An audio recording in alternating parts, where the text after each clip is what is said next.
Friend. Oh, wait, no, not one of you is an old bird. Good morning. I'm yelling at you real loud because I think my microphone don't want to do whatever it's supposed to do. But I'm loud, big mouth, stubborn, not overly intelligent, but man, am I good looking.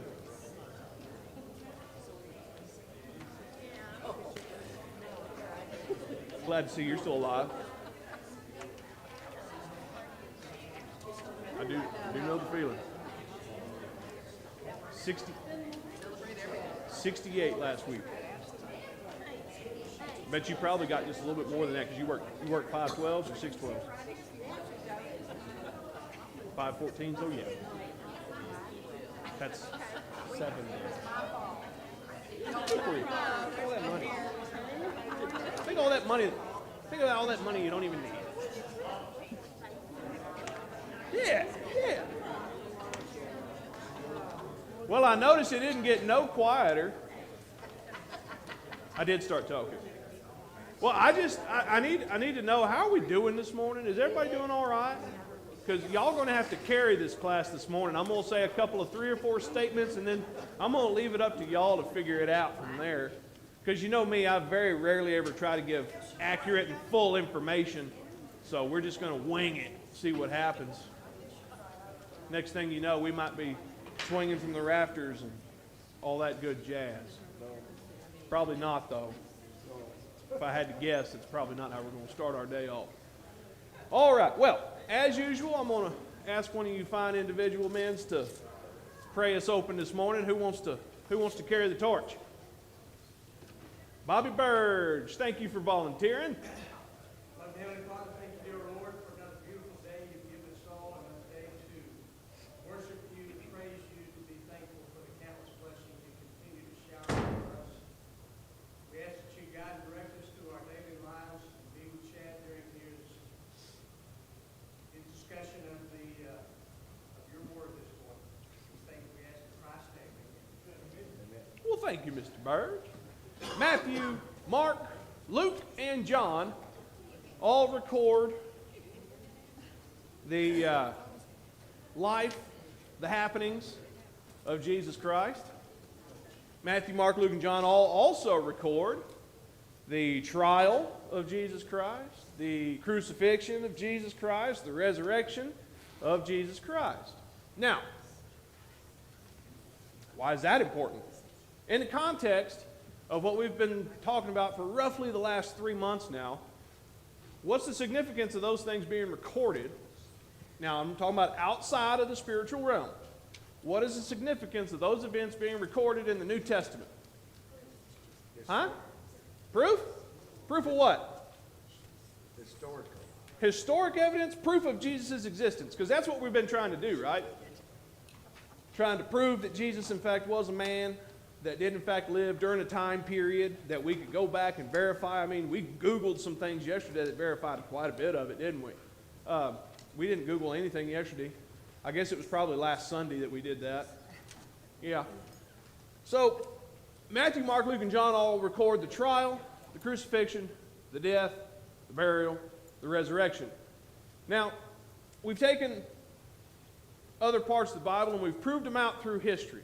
Right? We've taken the Bible in a century, just turned it into a history book, a record of history. And we've backed it up with co-authors, right? Authors that were writing them at the same time. We talked about the acid test, people that lived at the same time that were also writing that would have just said, nah, it didn't happen.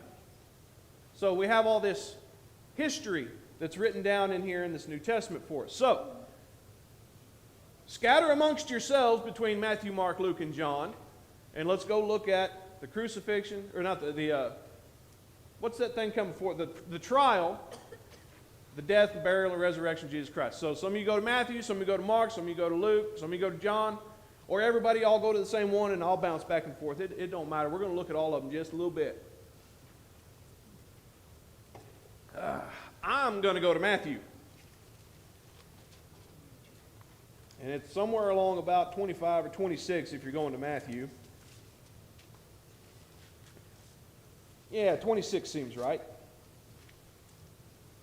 And if you're going to Mark, somewhere around 15.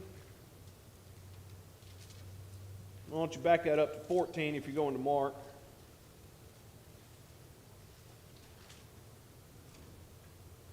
All right, and then if you're going to go to Luke, it's going to be close to the end, I imagine, right? All right, everybody got one?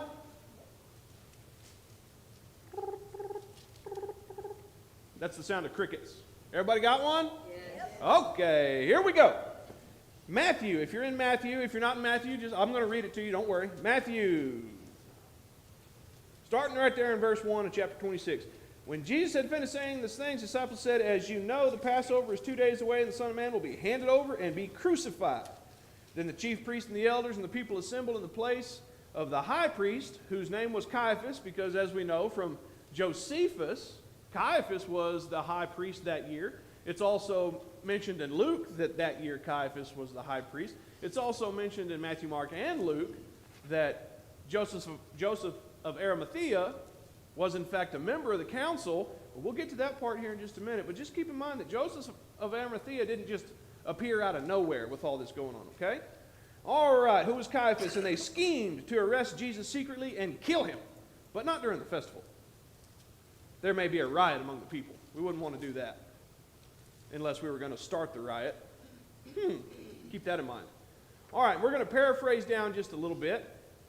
After that, they're sitting in a room, and a woman comes and anoints Jesus' feet with the oil, right? And the disciples say, "That's a waste." And Jesus says, "No, it's not, because I'm fixing to get put on a cross, and she's preparing me for burial.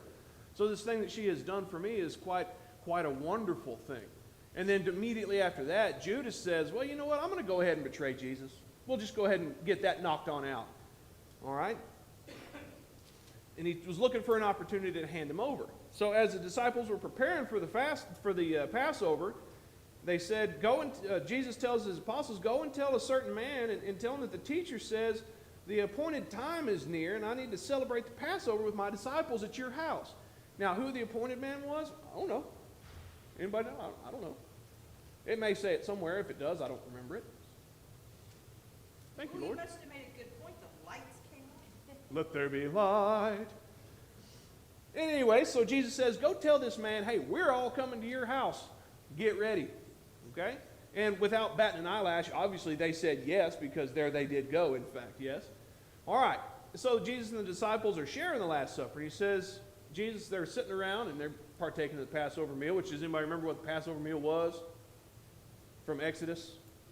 All right, so they had to have the perfect lamb, and they were to roast it over a fire with herbs, and they were to make bread with no leaven to prepare for a long journey. They were to take off their sandals, but they were to keep their staff close by in hand. Okay? And Jesus says, "You know what, boys? One of y'all is going to betray me tonight."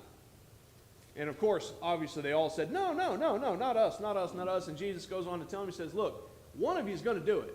And whoever puts his hand in the bowl with me at the same time, that's who it's going to be." Now, how did any of the other disciples not pay attention to that and just watch that bowl and keep a watch on it and then, stop it? I don't know. But I'm glad they didn't, because if they hadn't, no trial, no death, resurrection. All right? Okay, and then Jesus says, you have said it is so, talking to Judas. And he tells him to take and eat this bread, which is my body, and to drink this wine, which is my blood. And he makes the new covenant. That's where we get the Lord's Supper from. And then Jesus tells Peter about his denial. Okay, we're going to skip forward quite a bit here. We're just going to go ahead and jump all the way up to chapter 27. All right? We know from there, Jesus says, "You're going to betray me." Peter says, "Absolutely not." And then he does it. All right? And then they go to the Garden of Gethsemane, and Jesus prays. And then when they're in the Garden of Gethsemane is when John 17 and 18 is going on, right? The high priestly prayer, where Jesus prays for his disciples. And then he prays for you and I, because of the teaching that's going to come through his disciples that he gave to his disciples. Because God said do this, so they did that, so they tell us to do that, and then we do it. right? Just like we ought to. All right. So, chapter 27. Early in the morning, all the chief priests and the elders of the people made their plans on how to have Jesus executed. So they bound him and led him away and handed him over to Pilate, the governor. Judas, who had betrayed him, saw that Jesus was condemned. He was seized with remorse, returned the 30 pieces of silver to the chief priests and elders. I have sinned and I have betrayed innocent blood. High priest's response was, you know what, we're sorry too. Anybody else in Matthew? That's what they said, right? They said, you know what, we're really sorry about that too, and we're just gonna halt this foolishness that we're doing. No, actually what they said was, we don't care. What is that to us? We knew he was innocent. That's why we paid you so much money to betray him. All right? That's your responsibility. Because at the end of the day, who's going to stand at judgment and answer for it? Judas is. But what the high priest missed is that so are they. They're going to each and every one of us are going to stand there before judgment and be taken account of for our part in putting Jesus on the cross, because believe it or not, I put him there too. So did you. So did we all. So we're all going to stand there and take part in that. So Judas threw the money in front of the temple and he left, and he went and he hanged himself. Chief priests took the money and bought the potter's field, because they couldn't put the money back in the treasury, right? Because it was money that was used to, essentially assassinate a man, blood money. So they couldn't put it back in the treasury. So they went and bought the potter's field, and that's what they decided, well, that's where we'll bury folks. Probably folks that they also betrayed, and travelers and whatnot who died. Okay. Meanwhile, while that was taking place, Jesus stood before the governor, and the governor asked him, "Are you the king of the Jews?" And Jesus replies, "You have said so." When he was accused by the chief priests and the elders, he gave no answer. Then Pilate asked him, "Don't you hear the testimony they are bringing against you?" But Jesus made no reply, not even to a single charge. There was not one thing that the chiefs and the council brought up and said, true or false, that Jesus even deigned to respond to. Why? Not even to one single charge, to the great amazement of the governor. Now, it was the governor's custom at the festival to release a prisoner chosen by the crowd. And at that time, they had a well-known prisoner whose name was Jesus Barabbas. So when the crowd had gathered, Pilate asked them, "Which one do you want me to release to you, Jesus Barabbas or Jesus the Messiah?" For he knew it was out of self-interest that they had handed over Jesus to him. Pilate already knew at this point there is absolutely nothing wrong with this Jesus person. He didn't do nothing wrong, and these guys want him dead because he's more popular than they are. Okay. While Pilate was sitting at the judge's seat, his wife sent a message, and you don't take too much of this, Not every man is told what to do by his wife. Just all of us in here and Pontius Pilate, okay? His wife sent a message and said, "Don't do anything to that innocent man, because I have suffered a great deal today in a dream because of him." Now, that was a little bit of a joke.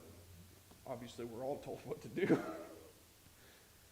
But the chief priests and the elders persuaded the crowd and to have Jesus executed.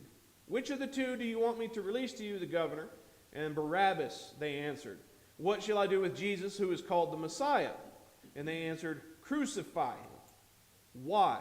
What crime has he committed?" asked Pilate. But they shouted all the louder, "Crucify him." And when Pilate saw that he was getting nowhere, but instead an uproar was starting, he took water and washed his hands in front of the crowd. "I am innocent of this man's blood," he said. "It is your responsibility." Now, stop right there for just a second. Why, when they went to have Jesus arrested, why did they do it the way that they did it?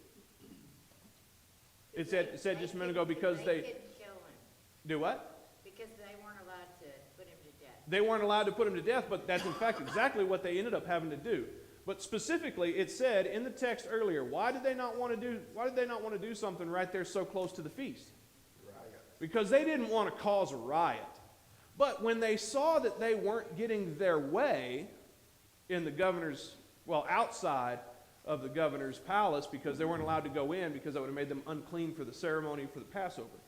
So they saw that they weren't quite getting their way. So what did they do?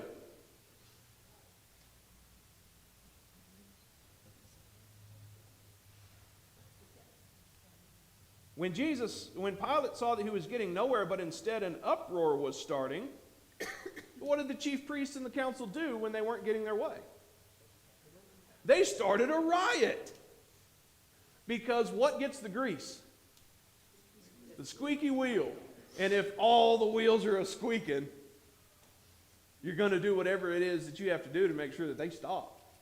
Especially if you're a Roman governor, which if you look in the history of Pontius Pilate, Jerusalem, big place. Vastly understaffed by the Roman military. They couldn't have stopped that riot if they really got it going. They wouldn't have been able to. There wasn't enough centurions in that city to knock it out. Now, that is not from the biblical text here. That's from other texts. Herod, who was reigning at the time over Galilee and all that, they had to share some troops back and forth. And anyways, vastly understaffed. So, because the chief priest didn't want to start a riot at their house and make them guilty, because under the Roman rule that would have made them guilty of civil unrest, and then that would have put them in jeopardy of hanging on a cross right next to Jesus. They didn't want to do that. So they waited till they got to the palace and they let Pilate start the riot by not adhering to the traditions in Roman law. Okay, that's just a little tidbit extra for you. So I know y'all were burning to know the answer to that. Okay, moving on. An uproar was starting. He washed his hands in front of the crowd. He said, I am innocent of this man's blood. It is your responsibility. And immediately, we went from riot to, wait a minute, hold on. All the people answered, his blood is on us and our children. They went from riot to, all right. Just like that.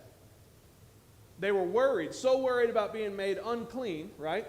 The council and Caiaphas, the priests, were so worried about being made unclean a few minutes ago that now, all of a sudden, oh, we're going to get what we want? Well, that cleanliness for the Passover doesn't really matter anyways. See, They changed the law. they changed, they did what? They changed the law on the fly to suit their situational needs? Gosh, I hope I'm never guilty of that. So they got their way, and so in order to make sure they got their way, they just changed the rules as the game was played. Because we've proven pretty well, and you can go back and prove through even Josephus, Josephus was a great historian because he wrote accurately. Now, I'm not going to say he wrote everything accurately, but he wrote accurately. And even he would admit when the Jews were kind of stepping out of line on things. Now, this particular event wasn't recorded all that great outside sources. You know, you can find where it was written about the earthquake, and you can find where it was written about the eclipse of the sun during the death of Jesus. What you won't find anywhere else is the tombs coming open and the holy men coming out of them. Okay? Let's keep pushing forward here. So they changed the rules in order to get what they wanted, which I sure hope that we're never guilty of that. Just think about that for just a second. They changed the rules to suit their own personal desires. So they took what God said and made it into what they wanted.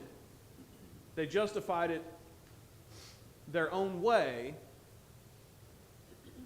versus what God said.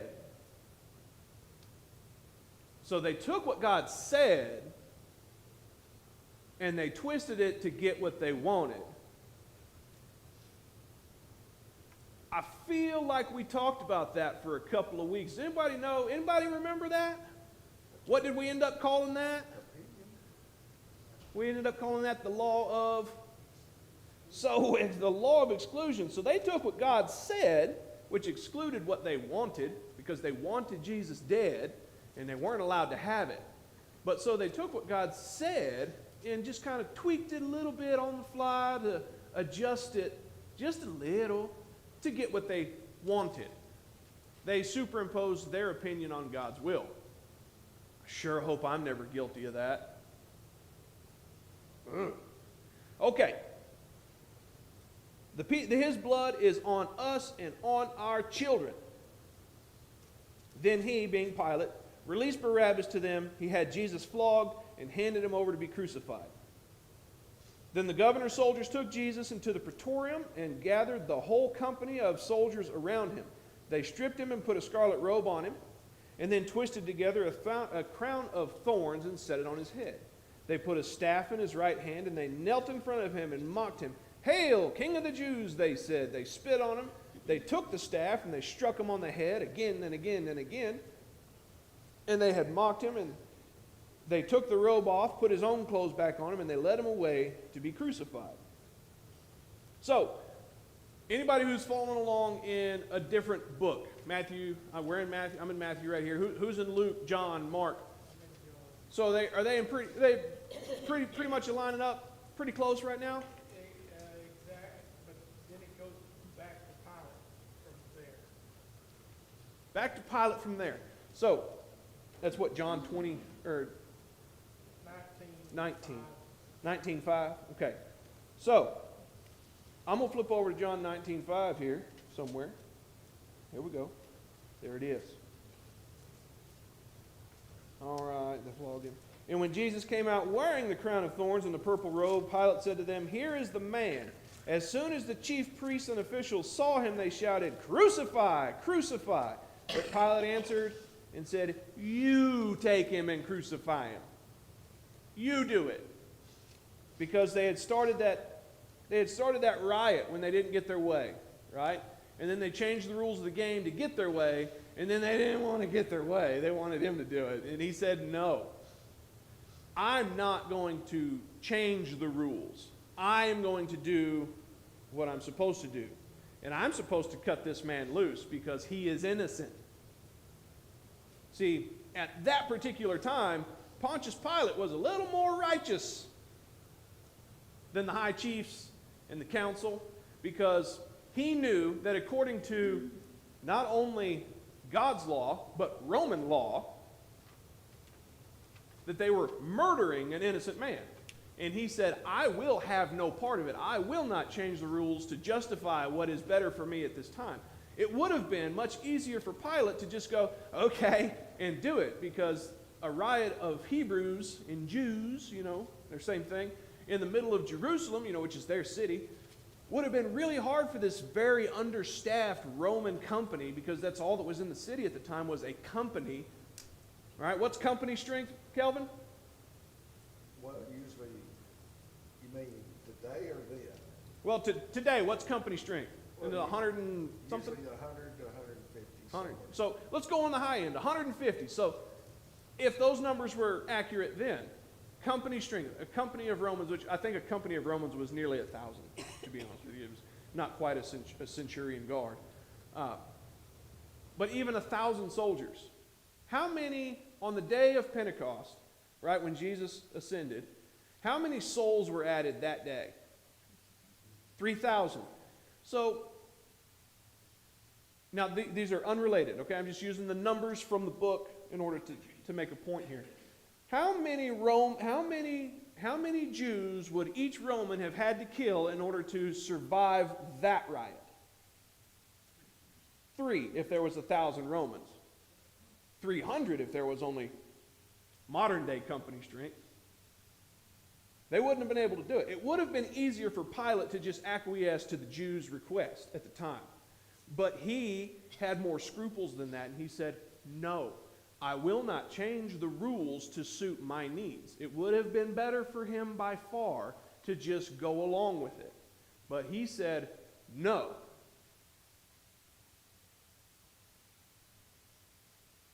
It would have been easier for Pilate to just make a little change to something in order to make things easier or more attractive for himself, to give himself a little bit brighter of a future. If he'd have just changed a little thing. But he said no. Because what was said, and what was said has to be obeyed. Right? Whether it's Roman law as a Roman governor or God's law as a Christian. It would have been easier, but it would have been, starts with a W, ends with a G. Wrong. It would have been wrong. That's an interesting thought. Carry on. I may just stay right here in John. I was going to say, verse 11. Gets me right back to where we were. Okay. Okie dokie dokie. Here we go. When Pilate heard this, he was even more afraid. Oh, wait, I skipped here. Let's see. Crucify, crucify. But Pilate answered and said, you crucify him. As for me, I find no basis for a charge. I know this man is innocent. I'm not going to do it. You are going to have to do it. And the Jewish leaders insisted, we have a law according to the law that he must die because he claimed to be the Son of God. Okay? Pilate wasn't bound by Roman law. Therefore, he wasn't going to break. Pilate wasn't bound by God's law because he wasn't a Jew. He wasn't a practicing Jew. He didn't care about all that. But he was a Roman. And according to Roman law, killing an innocent man by means of execution under the civil precept of Roman law was murder. Just like it is now. And he wasn't doing it. Because he claimed to be the Son of God. When Pilate heard this, he was even more afraid. And he went back inside the palace and he said, where do you come from? And he asked Jesus, but Jesus did not answer him. He said, do you refuse to speak to me? Pilate said. He said, don't you realize I have the power to set you free or crucify you? And Jesus answered, you would have no power over me if it were not given to you from above. Therefore, the one who handed me over to you is guilty of a greater sin. Complete sidebar here. That's the only time in Scripture you're ever going to hear the phrase greater sin. That's just a little tidbit for you. From then on, Pilate tried to set Jesus free. But the Jewish leaders kept shouting, if you let this man go, you are no friend of Caesar. Where'd that come from? Oh, wait a minute. We know that. Anyone who claims to be a king opposes Caesar. And when Pilate heard this, he brought Jesus out and sat him down on the judge's seat at the place known as the stone pavement. It was the day of preparation, and the Passover was about noon. Here is your king, Pilate said to the Jews. But they shouted, take him away, crucify him. Shall I crucify your king? Pilate asked. And he said, we have no king but Caesar.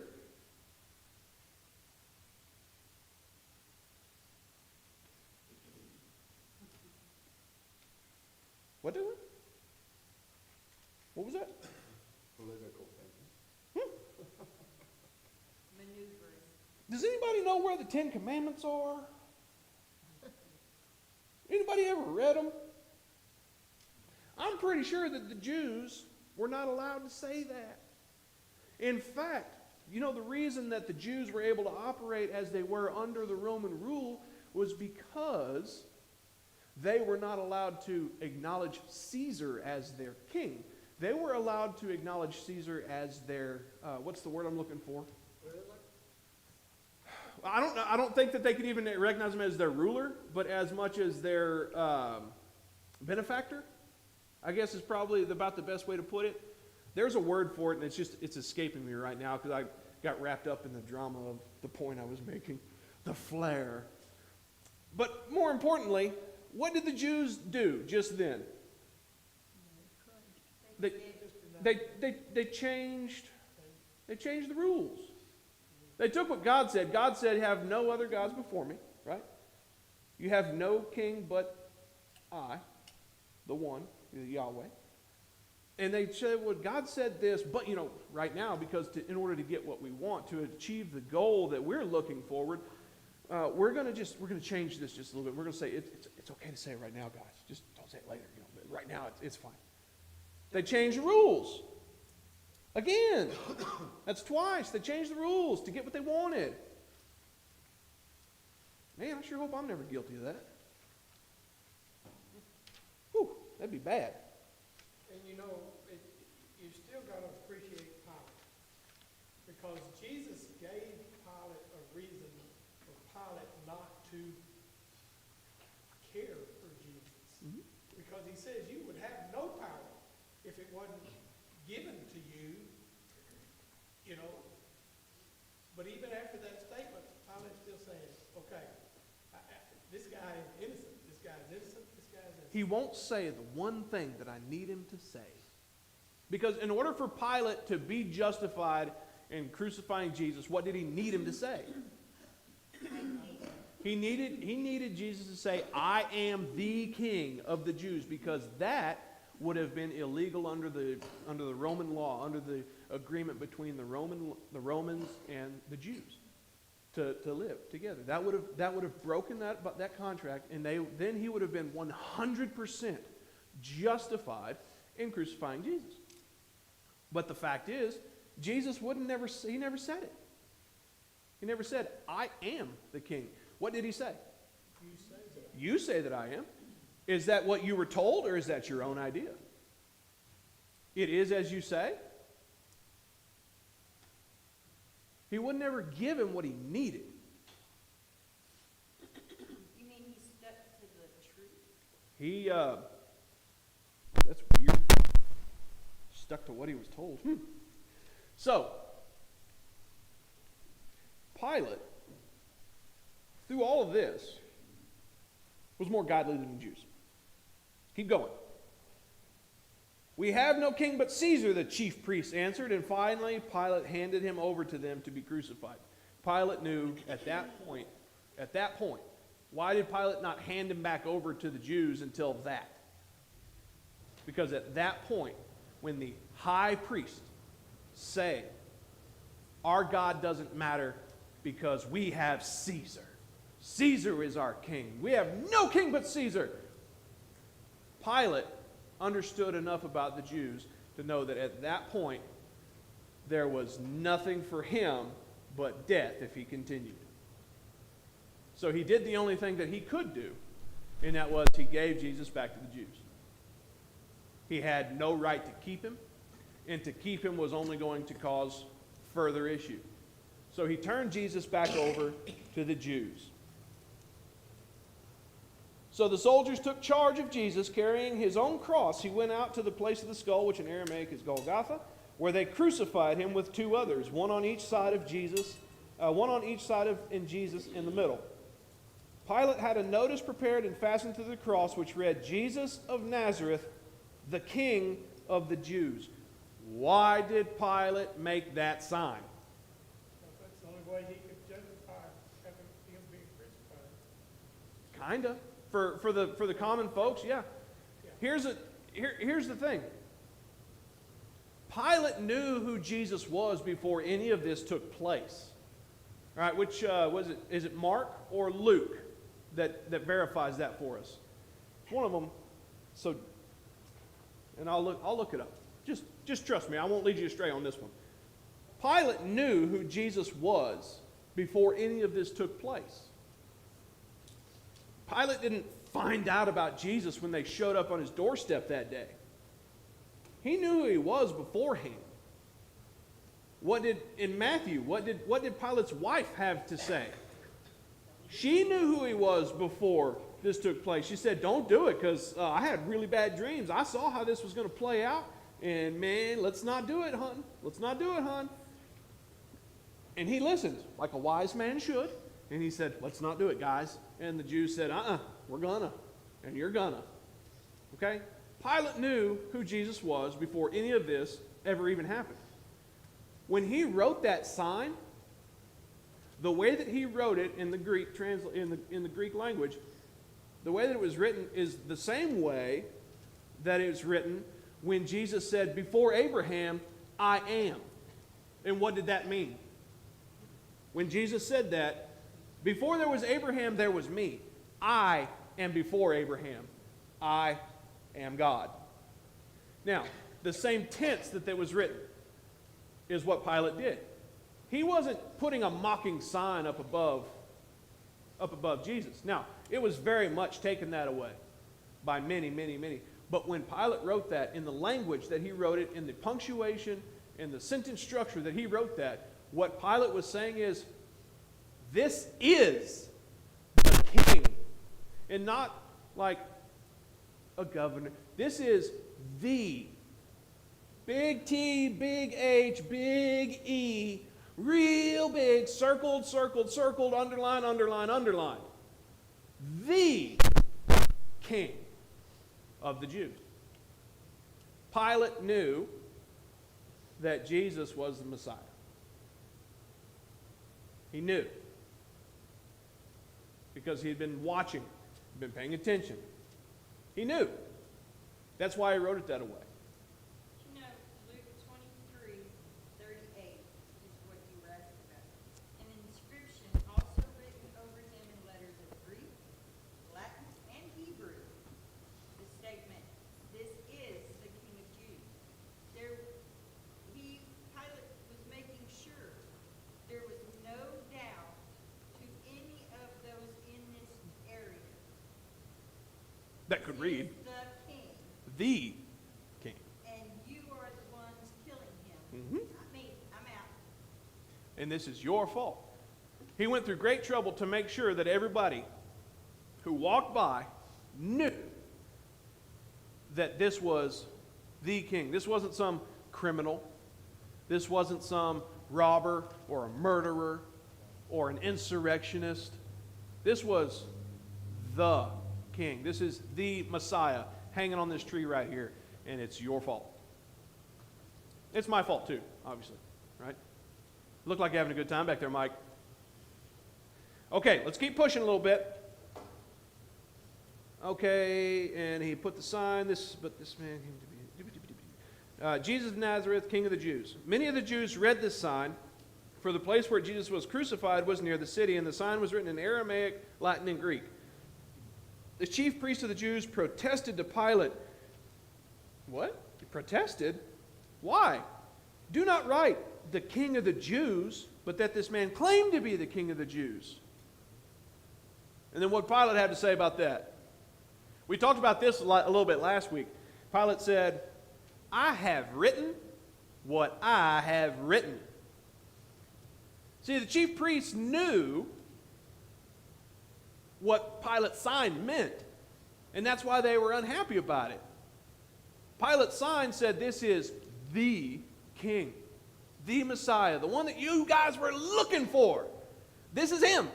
And the chief priest said, well, no, we don't want you to write that. Don't write that. Just take it down, change it to suit us.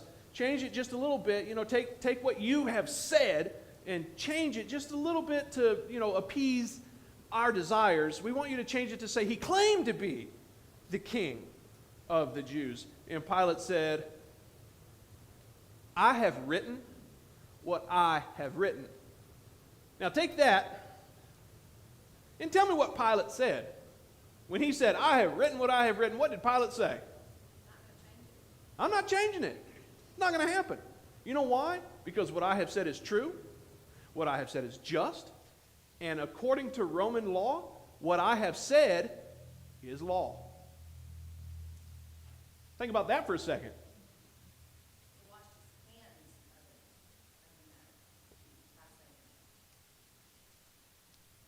When Pilate said, I have written what I have written, he turned it into law. So, can the law be broken without consequence? Could Roman law be broken without consequence unless you're super sneaky and can get away with it, Of course, that's the way it works now too, right? Could Roman law be broken without consequence? Couldn't God's law be broken without consequence?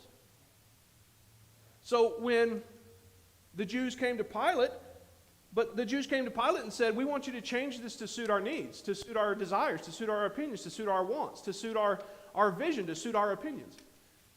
Truth is not truth, maybe is what Truth is not truth unless truth is truth. suits us. Unless it suits us. But they said, well, let's change what you wrote. Let's change it because it's not what we want. And Pilate said, no, we're not doing that.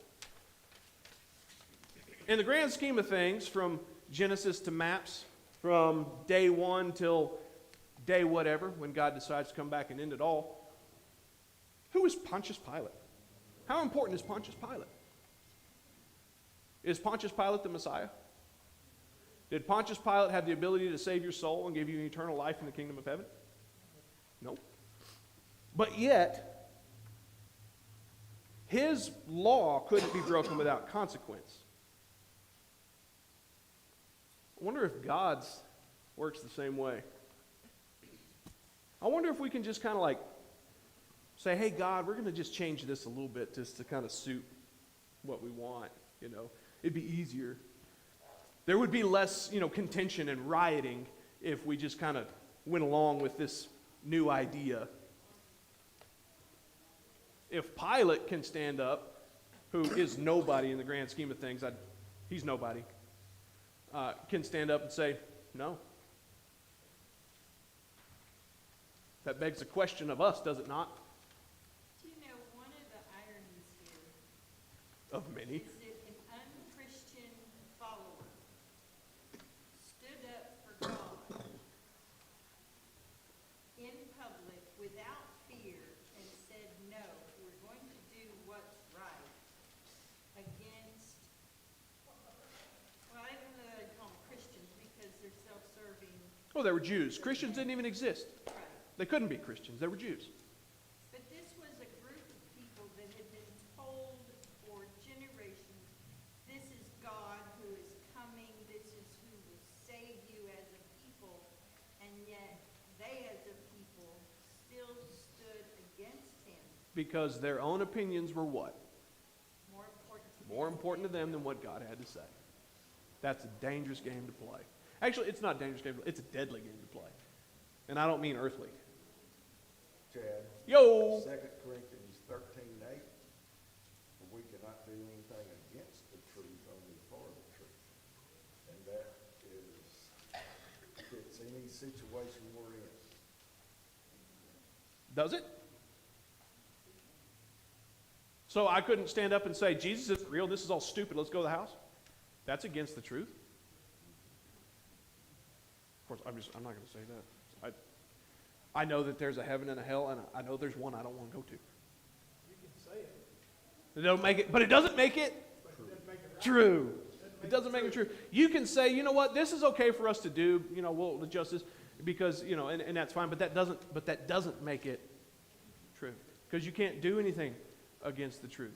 So no matter what's going on, what season of life, what part of history you belong to, or the future, or what have you, whatever instance arises, whatever change is being desired, whatever it doesn't matter if you want it. It matters whether it's truth, whether it abides in the truth. That's true. Now that was kind of a side point, but it's a really good point, and it goes right on in with what we're talking about. Do what you're told, because God don't care what you think. Do what you're told. Okay. Oh my. Yeah, you just. That happened quick. Point to end on right there. Okay. Well, all right, so we're going to flip a coin, and it's either going to be me or Dad next week. All right, so either we're going to come right back here next week, or Dad's going to do what Dad's got in mind, all right? So I love you people. Thanks for putting up with me this week, and thanks for putting up with me all this time, because I know that can be a bit of a challenge at times.